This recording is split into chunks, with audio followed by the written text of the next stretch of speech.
I'm delighted to have you as part of this community. Welcome, welcome, welcome. Thank you for choosing our video on Richard Barwell. Sit back, relax, and enjoy the ride. Richard Barwell, 8 October 1741 to September 1804, was a merchant with the East India Company and amassed one of the largest fortunes in early British India. Barwell was the son of William Barwell, governor of Bengal in 1748, and afterwards a director of the East India Company and sheriff of Surrey in 1768. His family, which apparently came from Kegworth, Leicestershire, had been connected with the East for generations. Let's now shift our focus to early life and explore the ways in which it shapes our perspective. Barwell was born in Calcutta in 1741 and appointed a writer on the Bengal establishment of the East India Company in 1756 and landed at Calcutta on 21 June 1758. The time has come to unravel the secrets behind career and gain a deeper understanding.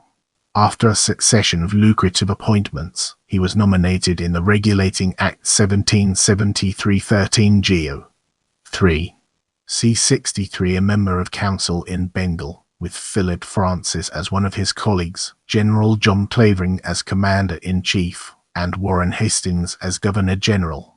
The statute is dated, but the members of council did not take their seats until 20 October 1774.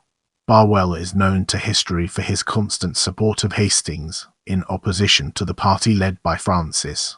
Barwell wrote of him, "He possesses much experience, a solid judgment, much greater fertility of resources than I have, and his manners are easy and pleasant." Francis differed, writing, "He is rapacious without industry, and ambitious without an exertion of his faculties or steady application to affairs. He will do whatever can be done by bribery and intrigue. He has no other resource." Barwell has been cited for sharp business practices.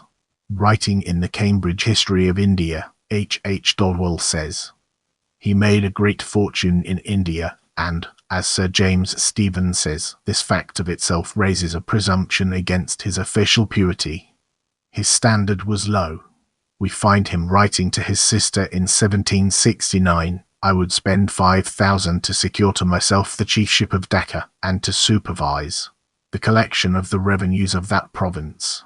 In another letter he states that he considers himself justified in evading the law which prohibited the company's servants from trading, by engaging in salt contracts under the names of native Indians.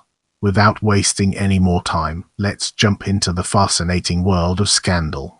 A scandalous story about him is found in a rare book entitled The Intrigues of a Nabob, or Bengal, the fittest soil for the growth of lust, injustice, and dishonesty. It alleges that Barwell had enticed away the writer's mistress, who passed at Calcutta for his wife and then discontinued an annuity promised to the writer as the price of his acquiescence.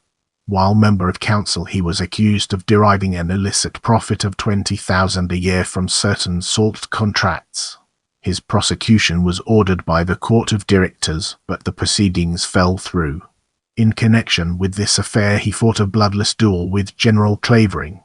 Francis and Barwell were antagonists at the whist table, where Francis is said to have won 20,000 at a sitting.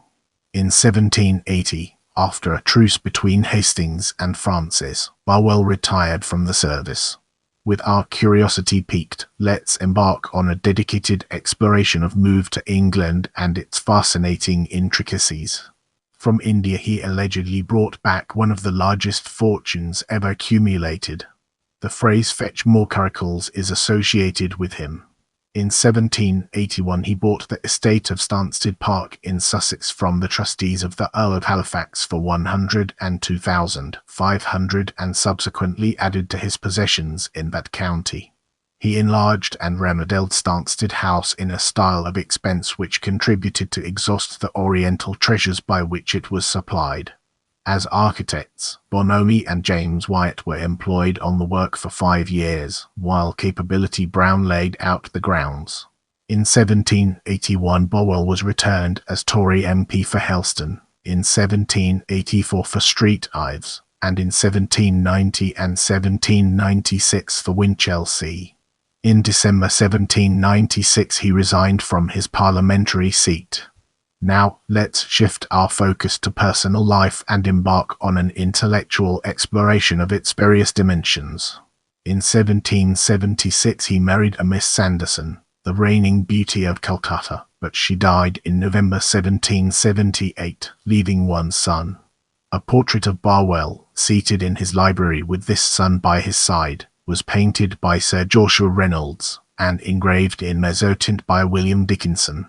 On 24 June 1785 he also married his second wife Catherine Coffin 1769-1847, the daughter of Elizabeth and Nathaniel Coffin, a customs official from Boston, Massachusetts. He also had 3 girls and a boy by his mistress Mrs. Seaforth, the assumed name of Rebecca Line. He died at Stansted on 2 September 1804. Shortly after his death his estates in Sussex were sold by his trustees, one of whom was Sir Elijah Impey. Remember, knowledge is power. Keep learning, growing, and exploring.